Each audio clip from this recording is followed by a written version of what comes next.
तुम्हाला जर झटपट आणि कमी साहित्यात मसाले भात बनवायचा असेल तर या पद्धतीने करून बघा। त्यासाठी 1 वाटी वाडा कोलम तांदूळ पाण्याने स्वच्छ धुवून 10 मिनिटं पाण्यामध्ये भिजत ठेवलेला आहे। कुकरमध्ये 1.5 पळी तेल घेतलेलं आहे। तेल गरम झाल्यानंतर तमालपत्रीचं पान, दालचिनीचा तुकडा, चक्री फूल आणि 1 चमचा जिरं घालून खडे मसाले थोडे परतून घेतलेले आहेत। खडे मसाले परतून घेतल्यानंतर उभा चिरलेला कांदा, कढीपत्त्याची पानं घालून कांदा थोडा मऊसर असा परतून घ्यायचा। मुठभर शेंगदाणे, 1 चमचा आलं लसूण पेस्ट, हिरवी मिरची घालून हे चांगलं परतून घेऊ। परतून झाल्यानंतर आता यामध्ये 1 चिरलेला टोमॅटो, 1 साल काढून चिरलेला बटाटा, हळद, लाल तिखट, बिर्याणी मसाला, चवीनुसार मीठ घालून हे चांगलं परतून घेतलेलं आहे। परतून झाल्यानंतर भिजवलेला तांदूळ घालू आणि तांदूळ चांगला परतून घेऊ। तांदूळ परतून झाल्यानंतर 1 वाटी तांदळासाठी 2 वाटी मी गरम पाणी घातलेलं आहे। जेवढा तांदूळ असेल त्याच्या दुप्पट पाणी घालायचं।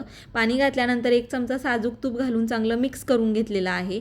आता गॅसची फ्लेम मीडियम करून कुकरचं झाकण लावू आणि मीडियम गॅसवरती फक्त 2 शिट्ट्या करून घेऊ। थोड्या वेळानंतर बघू शकताय मस्त चमचमीत आणि मोकळा सुटसुटीत असा कमी साहित्यात मसाले भात तयार झालेला आहे। रेसिपी आवडली तर नक्की एकदा या पद्धतीने करून बघा।